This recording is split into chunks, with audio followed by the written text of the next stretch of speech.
8:15. Ahora vamos a dar paso a nuestro invitado del día, es el economista Gerardo Verdesia. Él es CEO de Econ Report, analista económico y financiero. Vamos a dialogar acerca de los 7 años con el FMI. ¿Créditos sin reformas llevaron a Ecuador a más déficit, deuda y estancamiento? Bueno, eso lo vamos a analizar ahora con el economista Verdesia. Bienvenido, economista, a este su espacio, Voces y Opiniones. Por acá estamos Alex y Diana. Buenos días. Buenos días, Diana y Alex. Un gusto, gracias por la invitación. Un gusto estar aquí. Un saludo a toda la audiencia. Y bueno, efectivamente, el año entrante, el año 2026, pues ya va a ser un año más en el que el Ecuador va a mantener y se espera que mantenga la relación con el Fondo Monetario Internacional, que no data no es una relación reciente, ¿no? Como bien han mencionado, ya llevamos 6, 7 años, digamos que con una presencia más o menos constante y cercana del FMI con el gobierno de turno, ¿no? Han pasado diferentes gobiernos, tanto el de Lenín Moreno, como Guillermo Lasso, como Daniel Noboa. En la actualidad todos han mantenido esa relación, ¿no? Pero ¿qué ha sucedido en los resultados económicos? Tanto lo que corresponde únicamente a las finanzas públicas, como también al crecimiento económico en general, pues, ¿no? Los resultados económicos en el sector privado no han acompañado, como se debería de esperar, pues esa relación que normalmente o supuestamente se vende o se dice, se explica que es para beneficio del país, ¿no? ¿Y qué sucede? Que para poder entender esos resultados, que ya los podemos ir comentando ahorita más adelante, tenemos que entender primero, explicar el por qué. ¿Por qué el Ecuador ha tenido que mantener al Fondo Monetario cercano durante tantos años y firmar acuerdo tras acuerdo para obtener crédito del Fondo Monetario, ¿no? Y en última instancia, la respuesta o el principal factor que debemos de considerar es el desequilibrio en las cuentas públicas. ¿A qué me refiero? A que persistentemente hayan más gastos que ingresos, ¿no? Porque, ¿qué sucede con eso del déficit fiscal o hay más gastos que ingresos? Que la única forma en la que, en este caso el Estado, pero cualquier otra persona o agente económico pueda gastar más de lo que ingresa es con deuda, es endeudándose, ¿no? Entonces, si nosotros decimos que el Ecuador lleva, no solamente en los últimos 6, 7 años, sino en los últimos 15, gastando más de lo que ingresa, es decir, con déficit fiscal todos los años, entonces estamos diciendo que el Ecuador necesita endeudarse todos los años. Y es una necesidad que tiene, no es por un gusto, no es por una decisión de política, de gobierno que podría no tomarse. No, es una necesidad siempre que se mantenga la intención de gastar más de lo que se ingresa. Entonces, hasta ahí, esa es la primera conclusión. Para el Ecuador, no los últimos 6, 7, sino ya los últimos más de 10, 15 años prácticamente, ha sido una necesidad para el Estado, para el gobierno, endeudarse. Ahora bien, el Estado, el gobierno, el Estado ecuatoriano en principio, tiene diferentes opciones para poder endeudarse. Puede tomar deuda interna, por ejemplo, es una posibilidad. Ahí el debate sobre si es adecuado o no tomar deuda del fondo del IES o del fondo del Banco Central, que son las reservas internacionales, ¿no? O colocar bonos a instituciones financieras nacionales, etcétera, ¿no? Deuda interna. Pero la capacidad de poder endeudarse a la interna es bastante limitada también, ¿no? Y conlleva otro tipo de consecuencias, otro tipo de problemas. Entonces, todos los países del mundo acuden siempre a la deuda externa para poder financiarse. Y ahora bien, dentro de las opciones de deuda externa tenemos los bonos en el mercado de capitales o organismos como el FMI, como el Banco Mundial, como la CAF. Entonces, ¿cuál es la diferencia crucial aquí?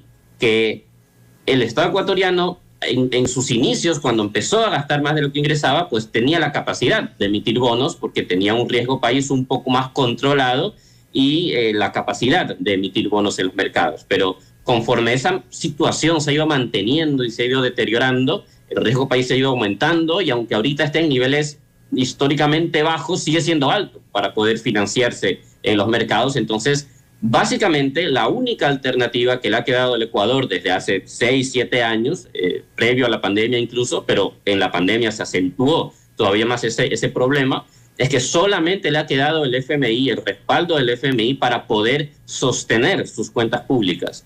A lo que quiero llegar es que la primera conclusión que planteo es que para el Ecuador no ha sido una elección, nunca fue una elección acudir al FMI y mantenerse en los acuerdos con el FMI de forma constante, sino fue una necesidad porque no tenía otra alternativa, porque la alternativa era sí o sí ajustar los gastos de forma muy abrupta para reducir el déficit y no tener que endeudarse. Entonces, si el Ecuador no ha buscado ajustar sus cuentas de forma abrupta todavía, pues ha necesitado sí o sí el apoyo del FMI durante estos años. Entonces, esa sería la primera conclusión o cosa que hay que dejar clara para explicar un poco ese fenómeno que no deja de ser llamativo, ¿no? Porque al ciudadano común seguramente le llame la atención que durante tantos años de forma constante se venga hablando de créditos con el FMI y parezca que es una decisión así nomás de los gobernantes, pero yo digo que es una necesidad y no hay otra alternativa o no la ha habido durante estos años. Justamente eso, no ha habido otra alternativa en los últimos años, pero ¿qué quiere decir? Que en los siguientes va a seguir siendo el FMI la primera opción para poder tener fondos en el país.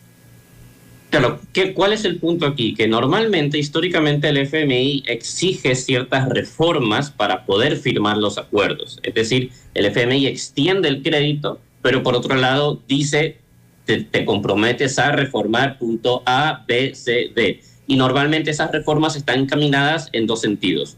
Tanto en cuadrar las cuentas públicas, es decir, te dice el FMI, tienes que gastar menos en esto, y también te dice, tienes que aumentar los impuestos aquí. O sea, tienes que aumentar ingresos, reducir gastos, para que luego en el futuro ya no dependas ni de mí ni de otros prestamistas, ¿no? Y por otro lado, también últimamente está queriendo añadir ciertas reformas que están enfocadas al crecimiento económico, ¿verdad? Pero ¿cuál es el punto negativo? Que el FMI se ha vuelto una institución extremadamente laxa. Es decir, firman el acuerdo, colocan las condiciones, que bueno, si esas condiciones son positivas, si son negativas es otro debate. Yo considero que en su gran mayoría son positivas, hay algunas cosas que sí son negativas, pero sin duda si se aplicaran algunas, las mejores propuestas o condiciones que el FMI coloca, sí sería beneficioso para el país en términos de crecimiento, pero ¿qué sucede? Que se ha vuelto una institución muy laxa y firma el acuerdo, extiende el crédito y luego el país, en este caso Ecuador, puede aplicar las medidas o no aplicarlas, que no va a haber ahí ningún problema con la relación con el fondo y bueno, básicamente no va a haber ninguna consecuencia. Entonces, ¿qué es lo que ha ocurrido? Que los diferentes acuerdos que se han firmado desde la época de Lenín Moreno, Guillermo Lasso, que se firmaron varios en ambos gobiernos, y ahorita en la época de Daniel Noboa, ahorita se están empezando a cumplir un poco más, pero no dejan de ser cuestiones que por ejemplo, la medida más importante de reforma que constaba en los acuerdos con el fondo ha sido la eliminación del subsidio al diésel. Y eso es una reforma encaminada o dirigida a la parte fiscal, a la parte de las cuentas públicas, pero se está desatendiendo ahorita más la parte del crecimiento económico. Y es ahí cuando vemos cifras deterioradas y que no muestran, digamos, que las cosas económicamente en Ecuador vayan avanzando, ¿no? El crecimiento económico durante la etapa con el Fondo Monetario pues ha sido bastante mediocre, alrededor del 1.5% anual. También en términos de empleo tampoco se ha avanzado mucho, en reducción de pobreza lo mismo, estamos muy cercanos a niveles todavía prepandemia, es decir, aún ni siquiera terminamos de recuperarnos del golpe que fue la pandemia hace ya 5 años. Entonces, en última instancia, y como segunda conclusión, el FMI en estos años se ha vuelto una institución que da soporte financiero, pero ya no se preocupa porque se implementen reformas pro crecimiento en el país, y eso a la larga acaba siendo más perjudicial que beneficioso, porque es como que perpetúa una situación de insolvencia financiera mientras los problemas estructurales del país no se resuelven, y eso hace que el problema años después sea peor, sea más grave. Una consulta, ¿cómo estás, Gerardo? A lo mejor tu opinión como economista, ¿qué sería lo ideal que debería hacer el gobierno ecuatoriano? Sabemos que ahora este año 2026 hay un déficit de al menos 5.000 millones y como tú dices, la deuda interna es muy limitada y muy compleja. Estaba viendo justamente en estos días de que el IES y en su caso el banco del IES, el BIES, tenía que empezar a hacer desinversiones porque ya la necesidad de financiar temas de pensiones jubilares y demás iba a ser cada vez mayor y tenía que este año empezar a hacer mayores desinversiones, ¿no? Pero ya en sí, en la deuda que tiene Ecuador como tal, el déficit, ¿cómo debería ser manejada? ¿Qué es lo ideal? A lo mejor empezar a hacer un tipo de recortes feroces y fuertes como lo que ha hecho Milei en Argentina, o lo que ha comunicado que ha hecho, no sé realmente la situación puntual, o empezar a usar de mejor manera la deuda. ¿Cuál sería tu criterio? Aquí el punto es que hay que observar cuáles son los factores que hacen que el déficit explosione por los aires, ¿no? Uno de esos factores era el subsidio a los combustibles, ¿no? Que representaba más de $1.000 millones de gasto todos los años, ¿no? Y por lo tanto una parte importante del déficit. Ahora tenemos otros dos factores que asimismo están haciendo que el déficit explosione por los aires, porque en el 2025 el déficit se incrementó sustancialmente respecto al 24. En el 24 se había podido contener un poquito. ¿Cuáles son esos factores? Por un lado, tema de pago de intereses de la deuda. En 2020 se renegociaron bonos de deuda externa que se están empezando a pagar ahorita, desde el año pasado y el año 26 y en el 27 y en el 28. Y el pago de intereses sobre todo sube de forma sustancial, ¿verdad? Eso por un lado. Entonces, ¿qué se podría hacer ahí? Es complicado porque por ahí se dice o se lanza la idea de buscar otra refinanciación. Y siempre es, digamos que positivo refinanciar la deuda siempre que los acreedores, digamos que estén dispuestos a refinanciarla, ¿no? Sin duda no sería positivo hacer una refinanciación forzosa que no es más que un impago o un default, ¿verdad? Entonces, si es por vía de acuerdos, ahí se podría, digamos que avanzar para reducir esos pagos de intereses y de capital y poder, digamos que contener un poco más el déficit. Pero el otro factor que es más importante, que como usted bien lo menciona, Alex, es el tema del IES, ¿no? El IES, las pensiones públicas tienen un problema también estructural de falta de ingresos respecto a sus gastos, y es por eso que el IES tiene que desinvertir, ¿no? Porque la suma total de aportaciones de los trabajadores no alcanza para cubrir el gasto total de los pensionistas, de los jubilados actuales. Entonces, esa diferencia ha de ser cubierta por desinversiones, liquidaciones del fondo de ahorros que tiene el BIES para poder cubrir ese faltante. Porque supuestamente, en teoría, el Estado es el que debería de cubrir ese faltante. El Estado debe subsidiar por ley el 40% del gasto de pensiones. Pero ¿qué sucede? Que ahí estamos juntando una crisis fiscal de falta de recursos del Estado con una crisis de falta de recursos en el seguro público, en el IES, ¿no? Entonces, ni el uno ni el otro se pueden sostener y a la final el Estado o el presupuesto público lo que hace es tratar de seguirle año a año sosteniendo, pero con muchas dificultades, porque lo que suele ocurrir es que se le asigna una determinada cantidad, por ejemplo, unos 2.500 millones que debe del Estado transferirle al IES, pero luego el Estado efectivamente acaba transfiriendo ni la mitad. Entonces se acentúa el problema de falta de recursos en el IES y se acentúa también la crisis fiscal. ¿Cuáles son las posibles soluciones en ese aspecto? Bueno, estas son más complicadas porque requiere de una reforma mucho más estructural en el funcionamiento ya de las pensiones jubilares en sí. O sea, hay diferentes esquemas que se pueden realizar y uno de los más hablados, o de los que yo considero que es más adecuado, es hacer una fusión entre, digamos que recursos públicos a las pensiones públicas y también una parte de ahorro privado que en Ecuador está completamente en pañales, ¿no? Me refiero a temas de fondos de inversión para el ahorro jubilar privado. Es un sector en el ámbito financiero que no ha sido desarrollado en el Ecuador y que requeriría de un periodo de transición y adecuar la legislación, incluso constitucional, para poder avanzarlo. Entonces, es un debate que en el país debemos de tener desde ya, para poder buscarle una solución, porque es un problema que todos los años se va acentuando, porque todos los años se incrementa ese faltante de recursos en el IES y por lo tanto todos los años el Estado en teoría debería de transferirle más recursos al IES.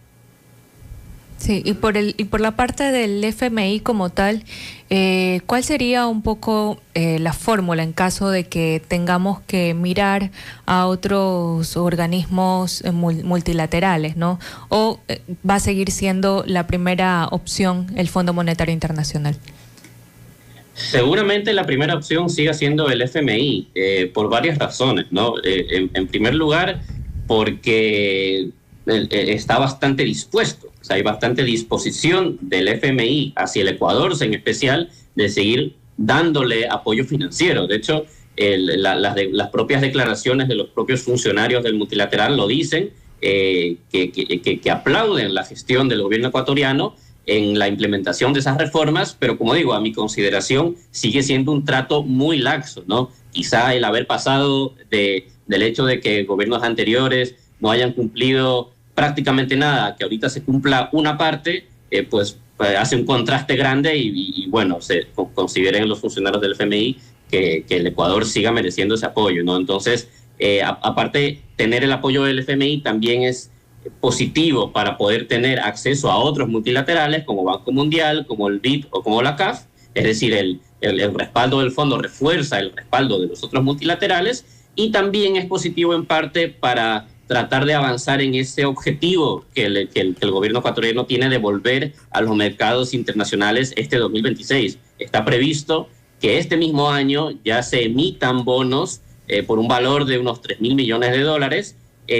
Todavía no estamos listos, preparados para eso, pero se prevé que el riesgo país siga bajando y que ese objetivo se acabe cumpliendo. Pero toda la situación fiscal, financiera del Estado en este año, desde luego, pero también para los próximos 2 años por lo menos, sí se ve con el FMI todavía dándole el respaldo al Ecuador, y que, como digo, eso ya para mí ya no es positivo per se, porque tener al multilateral detrás por prácticamente una década no nos deja entrever el hecho claro de que en el Ecuador no estamos siendo capaces de salir adelante por nuestros propios medios y bajo la propia responsabilidad de los que toman las decisiones en la interna, y ese es el objetivo que en última instancia deberíamos tener. No deberíamos necesitar, porque como digo, es una necesidad para el Estado ecuatoriano depender de un organismo internacional.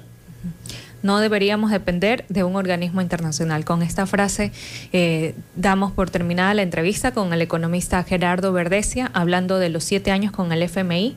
Le queremos agradecer por haber estado acá con nosotros en Voces y Opiniones en el espacio de la 96.9 FM. Muchas gracias, economista. Muchas gracias.